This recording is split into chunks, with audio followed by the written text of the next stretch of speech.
धरती solar system की एकमात्र ऐसी प्लेनेट है जिस पर लाइफ एग्जिस्ट करती है। हम अर्थ पे रहते तो है, पर ऐसे बहुत सारे फैक्ट्स हैं जिसके बारे में हम अवेयर नहीं है। Top 5 facts about planet earth, so let's explore. Number 1, age of the earth. क्या आपको पता है कि धरती की एज 4.543 बिलियन ईयर्स है, मतलब कि 454 करोड़ ईयर्स। अब आपके मन में क्वेश्चन आया होगा कि अर्थ की एज साइंटिस्ट ने कैलकुलेट कैसे की होगी। तो मैं आपकी इन्फॉर्मेशन के लिए बता दूं कि रेडियोमेट्रिक डेटिंग टेक्निक से कैलकुलेट की है साइंटिस्ट ने अर्थ की एज। यह एक टेक्निक है जिसमें साइंटिस्ट किसी भी पत्थर या किसी भी मटेरियल की एज कैलकुलेट करते हैं। तो इससे आप समझ ही गए होंगे कि सबसे पुरानी जो पत्थर मिली है हमें वो 4.5 बिलियन ईयर्स पहले की है, यानी धरती की फॉर्मेशन की टाइम की। और इससे हमें पता लगता है कि हमारी धरती 4.5 बिलियन ईयर्स पुरानी है। नंबर 2, टेम्परेचर ऑफ द अर्थ। वैसे तो धरती की एवरेज टेम्परेचर 16 डिग्री सेल्सियस है, लेकिन अर्थ पर ऐसे बहुत सारे प्लेसेस है जहां टेम्परेचर नॉर्मल से बहुत ज़्यादा डिफर करती है। 10 जुलाई 1930 को डेथ वैली यूनाइटेड स्टेट्स पर आज तक की सबसे हाईएस्ट टेम्परेचर रिकॉर्ड की गई है, जो 56.7 डिग्री सेल्सियस है। अगर लोएस्ट टेम्परेचर की बात की जाए तो वो है -89.2 डिग्री सेल्सियस, जो जुलाई 21, 1983 को वॉस्टॉक स्टेशन पर रिकॉर्ड की गई थी। Number 3, the earth was once believed to be the centre of the universe. पहले के साइंटिस्ट यह सोचते थे कि अर्थ यूनिवर्स की सेंटर है और सारी प्लैनेट्स और सन इसके चारों ओर घूमती है। इस मॉडल को कहते हैं जियोसेंट्रिक मॉडल। फिर ये बंदा आया निकोलस कोपरनिकस। इस बंदे ने हेलियोसेंट्रिक मॉडल को प्रेजेंट किया।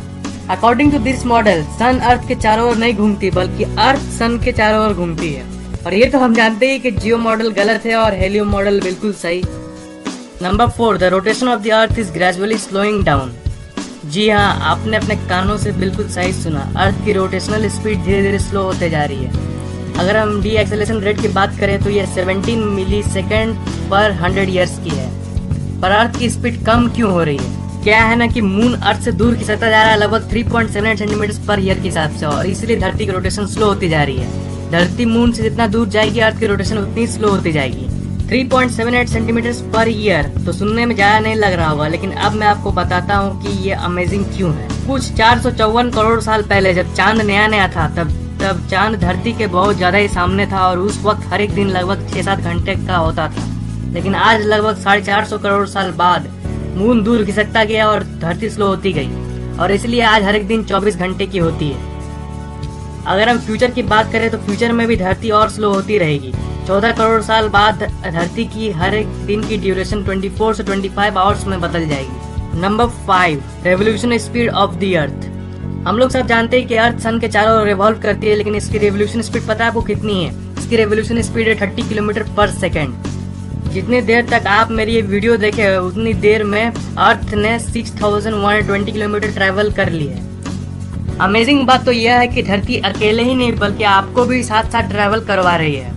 इसका मतलब आप भी 30 किलोमीटर पर सेकंड के स्पीड से रिवॉल्व कर रहे हो, लेकिन आप इसे फील नहीं कर पा रहे हो। है ना ये कूल बात? That's what amazing about Earth. Please like this video if you have enjoyed it. Comment if you have any queries. ये चैनल अभी नया नया है तो प्लीज सब्सक्राइब जरूर कर लो, ये बटन पर क्लिक करके या फिर इसके नीचे वाले बटन पर क्लिक करके। आगे बहुत सारे इंटरेस्टिंग वीडियोस आने वाले हैं इस चैनल पे, आपको बहुत मजा आएगा। सब्सक्राइब कर लो।